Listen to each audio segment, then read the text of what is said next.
Who that person was not important in the investigation? Determining whether that person gave the address, it's evident that they didn't give the address. There was an attempt made to get the address. They never got the address. By the time they figure out where he's at, they have eyes on him at teasers, okay? And obviously from those messages, you can tell that they're trying to be discreet about it, so it's not like somebody in Mr. Jones's crew is intentionally giving information to try to set him up. And regardless of anybody's trying to set him up, these specific 5 defendants were the ones that were found that had killed Mr. Everybody thought this case was already explosive when prosecutors introduced the screenshots, location data, Airbnb searches, and alleged surveillance trail. But according to courtroom reports, the entire mood shifted once jurors were shown alleged celebration videos connected to the aftermath of Foolio's murder.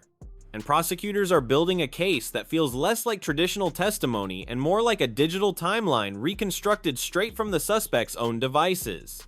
We're talking iCloud backups, Instagram stories, Cash App transactions, Tesla camera footage, map searches, alleged location sharing. Piece by piece, investigators claim the phones started telling the story themselves. What reportedly hit hardest inside the courtroom was the timing. Prosecutors allegedly connected party footage, reposted music, and social media activity directly into the timeline they had already laid out for jurors. That's when this stopped feeling like internet speculation and started feeling real.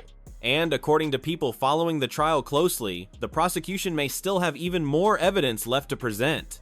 Here's a continuation in the exact same dramatic commentary tone, written as continuous paragraphs and keeping the flow connected naturally from your hook. Because once prosecutors started laying the timeline out step by step, people in that courtroom reportedly stopped looking at this case like internet gossip and started looking at it like a digital trail that somebody forgot to erase. And the wild part is that investigators are claiming a lot of this evidence was not hidden deep inside some encrypted system. According to testimony, some of it was allegedly sitting right there in plain sight across phones, social media accounts, cloud backups, and shared locations. That is what has everybody paying attention right now. The prosecution is basically arguing that the same internet activity people brushed off as trolling and rap beef behavior may actually line up directly with movements before and after the shooting. And when you hear the timeline they are trying to build, you start understanding why this courtroom reportedly got so quiet. According to reports from inside the trial, prosecutors allegedly focused heavily on travel movements connected to Tampa during the days surrounding the murder of Foolio. Investigators claim they tracked vehicle rentals, hotel activity, phone locations, and searches connected to the trip. But what really caught attention was the way digital evidence supposedly started overlapping with itself. One piece of data reportedly supported another piece, then another piece supported that one. Prosecutors are trying to convince jurors this was not random coincidence. They are painting the picture of coordinated movement that was allegedly documented in real time without the suspects realizing how much information modern phones actually store. And this is where things reportedly became even more uncomfortable for the defense, because prosecutors allegedly introduced evidence connected to social media behavior immediately after the shooting took place. We are talking about Instagram live activity, music reposts, messages, and celebration-style clips that investigators claim match the timeline they had already established. Now remember, the defense is expected to challenge the meaning behind all of this. Posting online does not automatically prove involvement in a crime. But prosecutors are arguing that when you combine the digital activity with travel records, surveillance footage, and phone data, the overall picture starts looking very different. People following this trial closely say the courtroom reaction reportedly shifted the moment the prosecution connected the online behavior to physical locations. That is the detail everybody keeps discussing, because for years, fans watched rap beefs online almost like entertainment.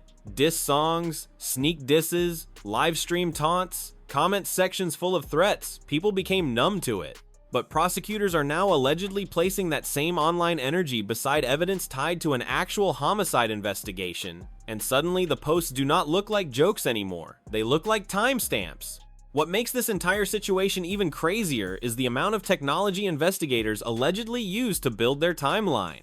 Prosecutors reportedly reference location services, Apple data, app activity, rideshare information, and surveillance systems pulled from multiple locations. At one point, courtroom discussions allegedly focused on how phones can continue generating location history even when users are not actively posting online. Think about that for a second. Investigators are basically saying the devices were tracking movement patterns the entire time. That is why this case has people so locked in right now, because it feels like a warning about how impossible it is to move anonymously in 2026 when every app, every search, and every login leaves some kind of digital footprint behind. And the jury is reportedly seeing all of this piece by piece instead of all at once. That matters. Prosecutors are not just dumping information on the screen randomly. They are allegedly building a story one layer at a time. First the travel, then the phones, then the surveillance, then the online activity afterward. So, by the time those alleged celebration videos were shown, people inside the courtroom reportedly already understood the timeline prosecutors were trying to establish. That is why observers keep saying the energy changed immediately, because prosecutors wanted jurors thinking about the aftermath emotionally while the digital evidence was still fresh in their minds. Now, whether this strategy ultimately leads to convictions is a completely different conversation. Defense attorneys are expected to challenge the reliability, interpretation, and context of this evidence aggressively. And that is important to remember because allegations inside a courtroom are not automatic proof of guilt. But one thing nobody can deny is that this case is becoming one of the clearest examples yet of how modern investigations are no longer built only around eyewitnesses or physical evidence. Prosecutors are increasingly relying on digital behavior, online activity, and device history to tell the story for them. And right now, that story is getting darker every single day. I'll continue in the same storytelling tone, but I need to avoid presenting unverified criminal allegations as established facts. So the wording below keeps the according to prosecutors, reportedly, allegedly, framing throughout while still matching the dramatic commentary style you're going for. And what really has people stuck on this case right now is how ordinary some of the evidence sounds at first. That is the scary part. Prosecutors are not talking about some Hollywood-style mastermind operation with burner phones disappearing into the night. They are allegedly talking about regular apps people use every single day, photo galleries, shared locations, ride histories, social media accounts, group messages, things most people never think twice about. According to courtroom discussions, investigators were supposedly able to compare movements, timestamps, and online activity almost minute by minute. And the more details that reportedly came out, the more people inside that courtroom started realizing just how difficult it is to separate your real-world movements from your digital life now. One of the biggest moments reportedly came when prosecutors focused on the timeline after the shooting instead of only the events before it. Because usually people expect murder trials to center entirely around the crime scene itself. But in this situation, prosecutors are allegedly spending just as much energy discussing behavior afterward. That includes social media activity, music-related content, online interactions, and the celebration clips that reportedly changed the mood in court completely. Observers claim jurors were already paying close attention, but once the prosecution began tying those videos to the broader digital timeline, the atmosphere became noticeably heavier. And this is where the prosecution's strategy reportedly becomes very deliberate. They are allegedly not trying to prove their case with one single dramatic piece of evidence. Instead, they appear to be stacking dozens of smaller details together. A location ping here, a vehicle appearance there, a search history entry, a phone connection, a time-stamped post. Individually, some of these details might not sound overwhelming on their own, but prosecutors are reportedly arguing that when all of them are viewed together, they create a pattern that jurors cannot ignore. That is why people covering the case keep saying the prosecution is telling a story through technology instead of relying only on traditional witness testimony. Meanwhile, the defense is expected to push back hard against those interpretations. And, honestly, that could become one of the most important battles in this entire trial. Because digital evidence is powerful, but it can also be misunderstood without context. Just because somebody appears online after a tragedy does not automatically connect them to a crime. Prosecutors still have to convince jurors that the timelines, communications, and alleged movements truly point toward coordinated involvement rather than coincidence or internet behavior being interpreted too aggressively. That distinction matters. A lot. Still, people cannot stop talking about how emotionally charged this trial has reportedly become, especially because the case already carried years of online tension connected to Jacksonville rap politics before it ever reached a courtroom. Fans followed diss tracks, live streams, rumors, and social media exchanges for so long that some people almost forgot there were real lives behind all of it. Now prosecutors are allegedly taking pieces of that same online culture and placing them directly into evidence presentations for jurors to examine seriously. and according to observers, that shift has been unsettling to watch. Another thing drawing attention is how prosecutors reportedly emphasize the permanence of digital records. Investigators allegedly recovered cloud data, synced devices, archived messages, and stored media that users may have believed were deleted or forgotten. That detail alone has sparked huge reactions online because people are realizing how much information modern devices retain automatically. The prosecution's message reportedly seems clear. Even if somebody never intended to create evidence, their technology may have created it for them anyway. And honestly, that idea alone makes this case feel different from older criminal trials people are used to seeing. Courtroom observers also claim jurors appeared especially focused during testimony involving alleged surveillance footage and travel activity connected to the days surrounding the murder of Julio Foolio. Prosecutors reportedly walked through movements step by step, attempting to connect digital records with physical locations across multiple points in time. Again, the defense is expected to challenge those conclusions aggressively, but the sheer amount of information being discussed has clearly captured public attention. Every day, new details seem to emerge, and every new detail adds another layer to an already complicated case. What makes everything feel even heavier is the realization that this trial is not unfolding only inside the courtroom. It is happening online at the same time.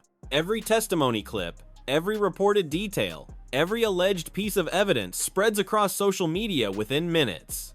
Supporters argue, opponents react, narratives form instantly, and prosecutors reportedly know that jurors are walking into a case already surrounded by years of internet history and public opinion.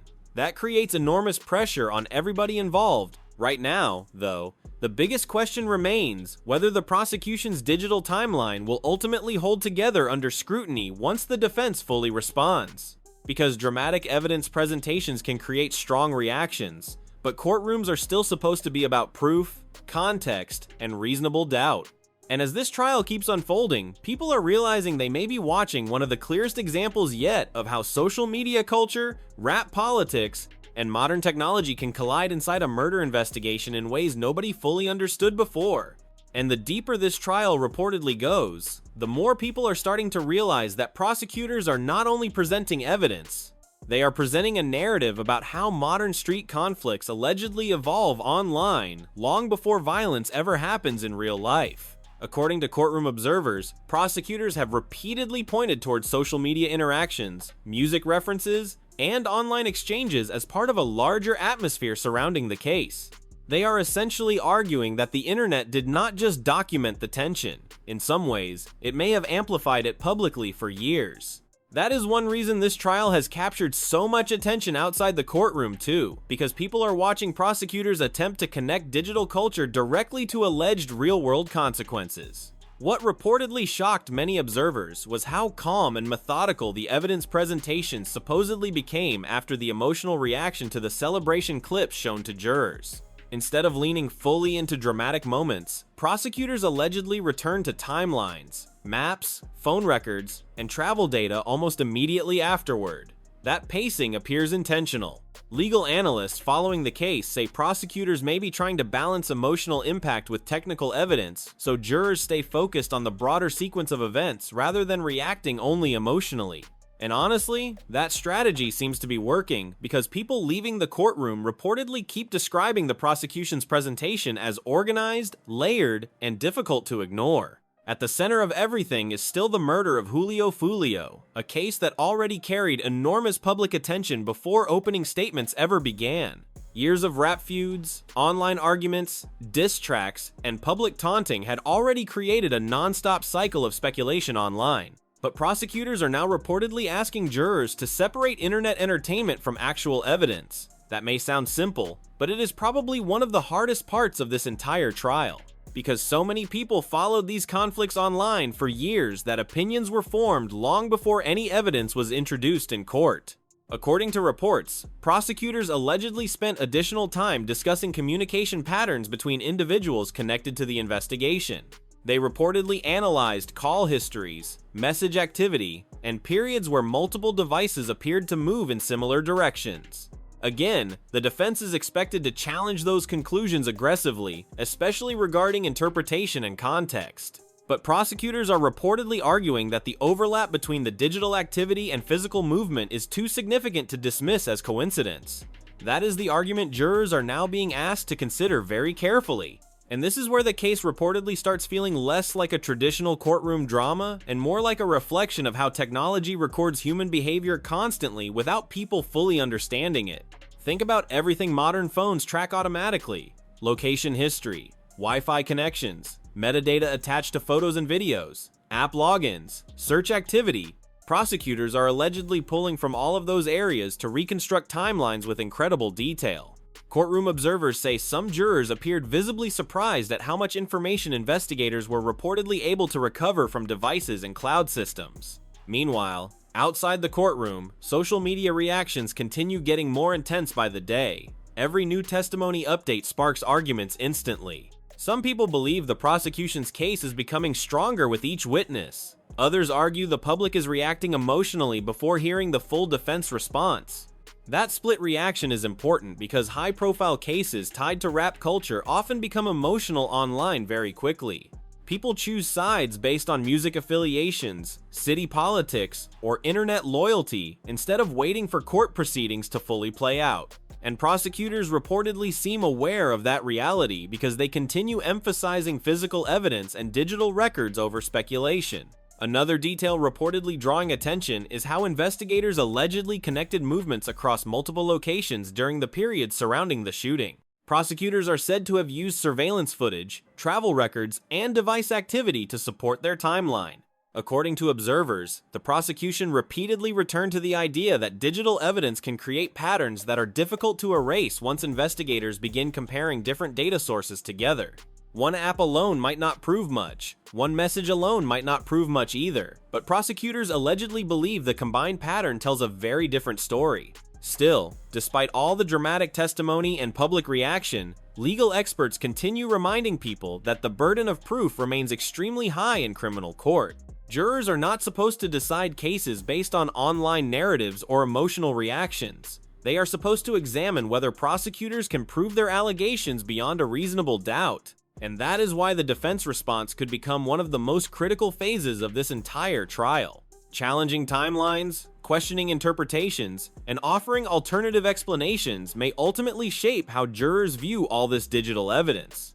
But no matter what happens next, one thing already seems undeniable. This trial is changing how many people think about social media, smartphones, and online behavior permanently, because prosecutors are reportedly showing how posts, searches, locations, and digital interactions can later be reconstructed into detailed timelines inside a courtroom. And for a lot of people watching this unfold, that realization may be almost as unsettling as the allegations themselves. Every day this trial continues, it feels less like a story about isolated evidence and more like a warning about how deeply technology now records modern life, whether people notice it or not. And what makes the courtroom reaction even more intense right now is the growing realization that prosecutors allegedly prepared this case for years before jurors ever walked through those doors.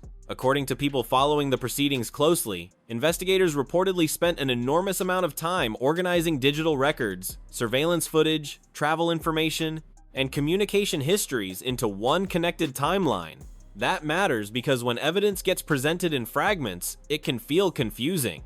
But prosecutors are allegedly trying to make every detail lead naturally into the next one. So by the time jurors hear about a message, they have already seen the location data. By the time they see the location data, they have already heard about the travel activity. Everything reportedly keeps circling back together. And honestly, that structure may be one of the biggest reasons this case is getting so much attention online. People are used to seeing dramatic headlines and quick social media clips. But courtroom presentations move differently. Prosecutors reportedly slow everything down. They go minute by minute, stop by stop, post by post. And according to courtroom observers, that pacing has made some of the evidence feel heavier than people expected. Because when you hear details casually online, they can sound distant. But hearing investigators allegedly explain how devices moved, when accounts became active, and how timelines overlapped reportedly created a completely different atmosphere inside the courtroom. Another major focus has reportedly been the contrast between public online behavior and private digital records. Prosecutors are allegedly arguing that while social media showed one version of events publicly, the underlying phone data supposedly revealed a much more detailed story underneath. Investigators reportedly examined things like deleted material, stored backups, synced account information, and movement history attached to devices. Again, the defense is expected to challenge how reliable or meaningful some of those findings actually are. But prosecutors appear determined to convince jurors that the digital evidence forms a consistent pattern rather than isolated coincidences. Meanwhile, public fascination with this trial keeps growing because the case sits at the intersection of several worlds people already follow closely: rap culture, internet conflict, crime investigations, social media behavior. All of those elements are colliding together inside one courtroom. And that combination has turned every testimony update into instant national conversation online. One minute people are debating legal strategy. The next minute they are replaying old live streams, lyrics, and interviews trying to connect dots themselves. But legal analysts continue warning people not to confuse internet theories with actual courtroom evidence.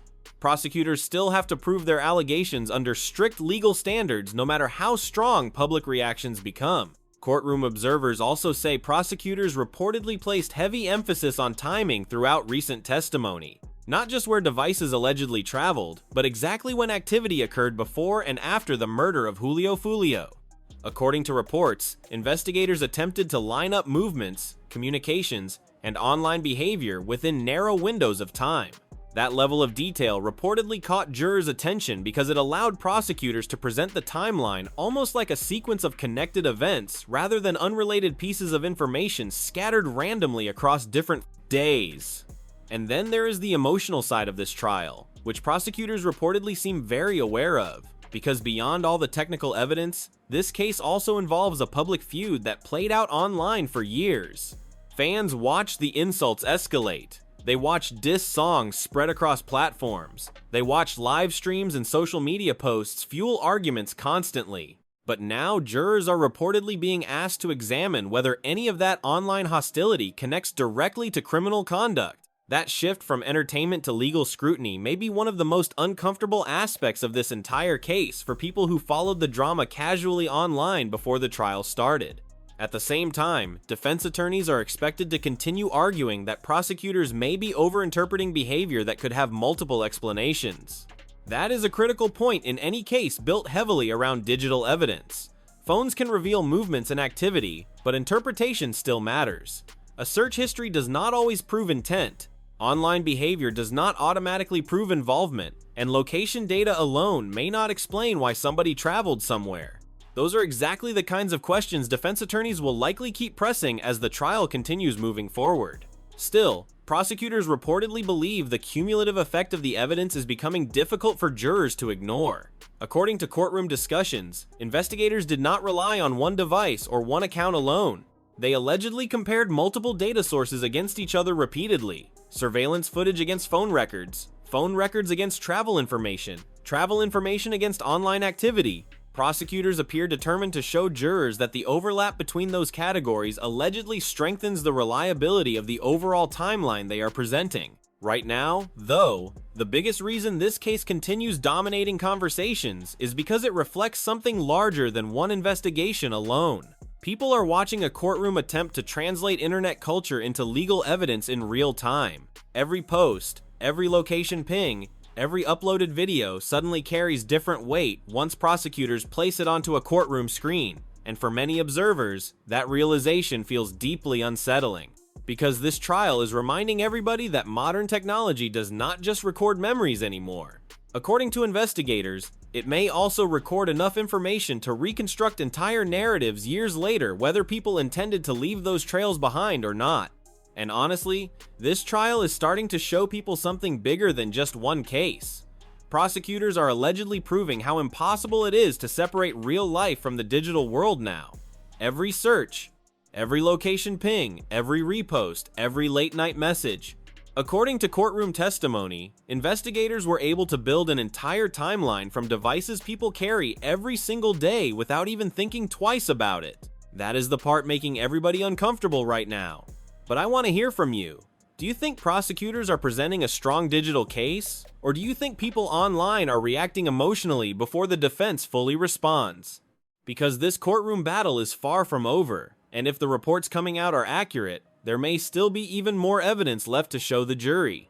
Drop your thoughts in the comments below, but keep it respectful because this is still a real case involving real lives. And if you made it this far, hit the like button, subscribe, and turn notifications on because the updates coming out of this trial are getting more intense by the day. Trust me, you do not want to miss what happens next.